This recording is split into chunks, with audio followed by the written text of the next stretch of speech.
और चलिए अब बात करते हैं आजादी के संघर्ष की उस दास्तां की जो देश में चर्चित जनरल डायर के जलियांवाला बाग हत्याकांड से भी बड़ा रहा। लेकिन राजस्थान में मानगढ़ के जंगल में हुए इस आजादी के संघर्ष को पहचान नहीं मिल सकी। इस कारण आज भी मानगढ़ के करीब 1500 शहीद आदिवासी अपने असली सम्मान के लिए तरस रहे हैं।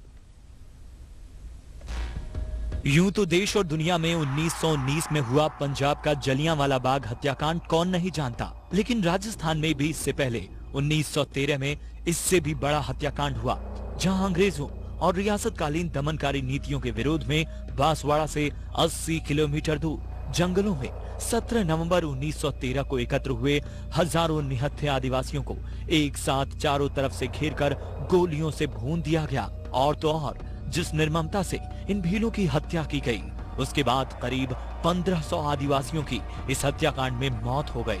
निर्ममता का आलम ये था कि 800 आदिवासियों ने मौके पर ही दम तोड़ दिया, शेष इलाज के अभाव में शहीद हो गए। जानकारों के मुताबिक डूंगरपुर के महारावल के सहयोग से अंग्रेजी हुकूमत के मेजर वेली ने इस पूरे आक्रमणकारी अभियान की व्यूह रचना रची और अंग्रेज कैप्टन जेपी स्टोकले ने हजारों की संख्या में फौजियों और रियासती सैनिकों के साथ मानगढ़ में चल रही आदिवासियों की उस सभा को निर्दयता से भून दिया।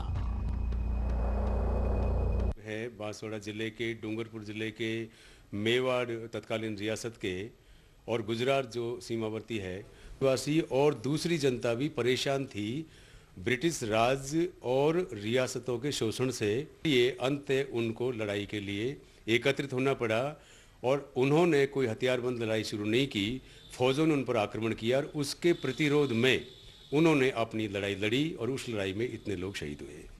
जानकारों की माने तो स्थानीय रियासत और अंग्रेजी तानाशाही निरंकुशता के खिलाफ रणनीति बनाने के लिए ये जनसभा गोविंद गुरु के नेतृत्व में आयोजित की गई थी। हालांकि शांतिपूर्वक सभा चल रही थी, जिसमें किसी तरह का न तो उपद्रव था, न ही लोगों के पास हथियार थे।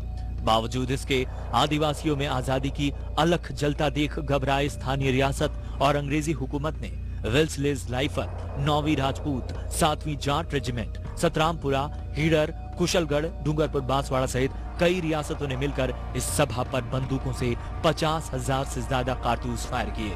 मानगढ़ से जुड़े इस ऐतिहासिक कांड पर रिसर्च कर चुके कवि और साहित्यकार हरिराम मीणा के मुताबिक इस पूरे घटनाक्रम की सत्यता के प्रमाण राष्ट्रीय अभिलेखागार से विभाग से मिले हैं। करीब 400 दस्तावेजों से स्पष्ट हो गया कि इन दस्तावेजों में शामिल है इतिहास के वो स्याह पन्ने जिनमें तत्कालीन महारावल का टेलीग्राम आज भी आदिवासियों को कुचलने की उस दिन की दास्तां बता रहा है। ऐसे में राजस्थान के जलियांवाला बाग हत्याकांड को भी अब लोग राष्ट्र के सामने लाने की मांग कर रहे हैं। वहीं स्थानीय फिल्म मेकर भी इस विषय में रुचि दिखा रहे हैं ताकि अंग्रेजों और रियासतों की तानाशाही डर के कारण अब तक दब रहे इस इतिहास के गौरवशाली पन्नों को लोगों के सामने लाया जा सके। ये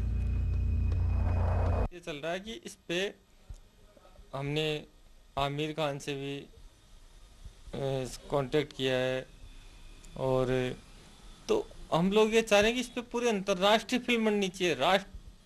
कम से कम राष्ट्र को ये जानना चाहिए कि हमारे देश में ऐसा हुआ है और रियल स्टोरी है, इसमें फैंटेसी कुछ नहीं है। जलियांवाला फेमस है, लेकिन ये हमारा जंगल में जो जलियांवाला हुआ वो आज तक किसी को पता ही नहीं है। तो इस पे हम लोग प्रयास कर रहे हैं। व्यवस्थित मानगढ़ का एक व्यवस्थित इतिहास लिखना अभी बाकी है।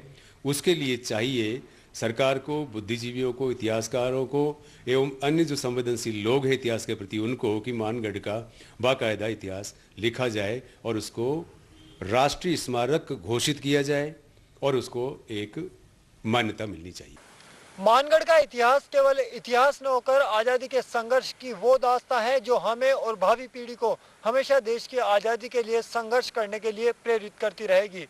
ऐसे में वक्त आ गया है मानगढ़ के इस इतिहास को दुनिया के सामने लाकर शहीदों को सच्ची श्रद्धांजलि देने का, ताकि राजस्थान का अमूल्य योगदान भी आज़ादी के संघर्ष में क्या रहा यह लोग जान सके। कैमरामैन रमाकांत के साथ आलोक शर्मा, ETV न्यूज, जयपुर।